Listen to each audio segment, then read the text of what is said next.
रामपुर के जंगल में टुन्नू अपनी पत्नी टुनटुनी और बेटी पिंकी के साथ रहता था। टुन्नू खेती का काम किया करता था, लेकिन समय पर बारिश न होने के कारण उसकी फसल तैयार नहीं हो पाती थी। टुन्नू के बड़े भाई कालू ने टुन्नू को बंजर भूमि वाला खेत दिया था और उपजाऊ भूमि वाला खेत अपने नाम करवा लिया था। टुन्नू अपने खेत पर दिन रात मेहनत किया करता था, लेकिन समय पर बारिश नहीं होने के कारण उसकी फसल खराब हो जाती थी।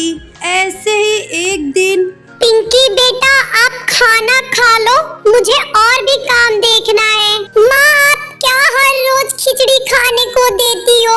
मुझे नहीं खाना ये खाना, कभी अच्छा भी बना लिया करो।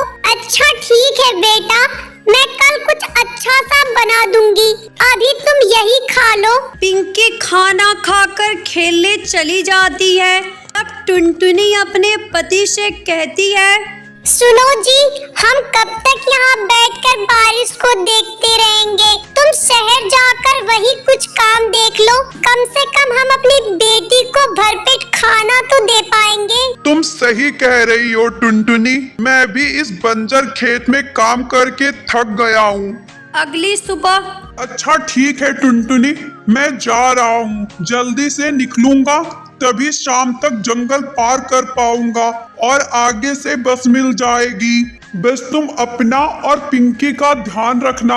अच्छा ठीक है, ये लीजिए, मैंने गुड़ और चने बांध दिए हैं इसमें, रास्ते में खा लीजिएगा। सुबह सुबह टुन्नू शहर के लिए जंगल के रास्ते निकल जाता है। उड़ते उड़ते उसे सुबह से दोपहर हो जाती है। बहुत थक गया हूँ, थोड़ी देर बैठकर यहीं आराम कर लेता हूँ, उसके बाद आगे जाऊंगा। टुन्नू थककर पेड़ के नीचे जमीन पर बैठ जाता है और अपने झोले में रखे गुड़ और चने खाने लगता है। तभी उसकी नजर जमीन पर चल रही चींटी पर पड़ती है।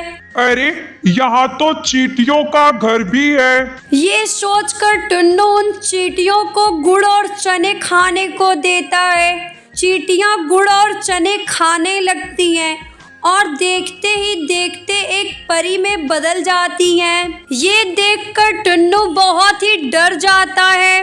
डरो नहीं, मैं एक जादुई परी हूँ। मैं अक्सर पृथ्वी लोक पर घूमने आया करती हूँ और जो भी पक्षी मुझे ईमानदार और सच्चा दिखाई देता है, मैं उनकी हमेशा मदद करती हूँ। तुम मुझे सच्चे और ईमानदार लगते हो। मांगो, तुम्हें क्या चाहिए? मेरे पास एक बंजर जमीन है, अगर आप उसे उपजाऊ बना देंगी तो मैं गांव में ही रहकर अपने परिवार का पेट भर पाऊंगा। ये लो, ये जादुई मटर के बीज हैं, इसे ले जाकर अपने बंजर खेत में बो देना, फिर सब अच्छा होगा। उसके बाद वो परी अपने परी लोक चली जाती है और टुन्नू भी अपने घर आ जाता है।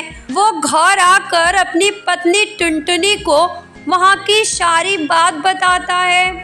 अगले ही दिन दोनों पति पत्नी अपने खेत में उन बीजों का छिड़काव कर देते हैं और पानी देने लगते हैं। जब अगले दिन वे दोनों खेत पर जाते हैं, अरे टुनटुनी, ये तो सचमुच कमाल हो गया।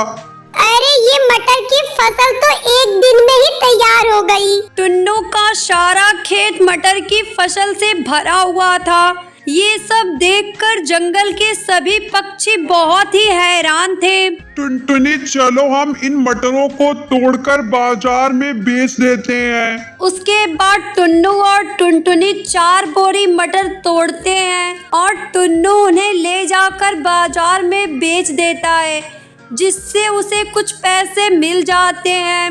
ये लो टुनटुनी, कुछ पैसे, इन्हें अलमारी में रख दो। और हाँ, मैंने बाजार से कुछ राशन के सामान लेकर आए हैं, आज अच्छे से खाना बनाओ। हाँ जी, आप बैठो, मैं अभी मटर की सब्जी और गर्मा गर्म रोटी बनाकर लाती हूँ।